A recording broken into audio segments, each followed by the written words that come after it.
அவிநாசி பாளையம் அருகே இளைஞரின் உடல் கிணற்றில் சடலமாக மீட்பு.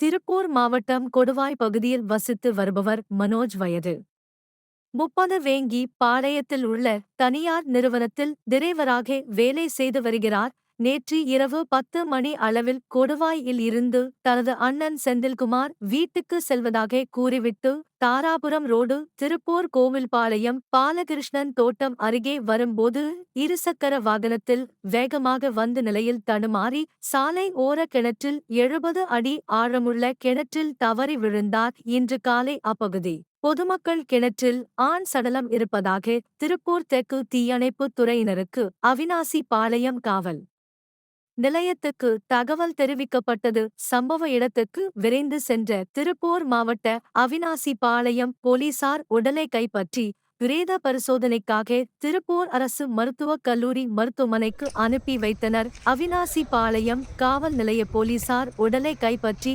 வழக்கு பதிவு செய்து விசாரணை மேற்கொண்டு வருகின்றனர்.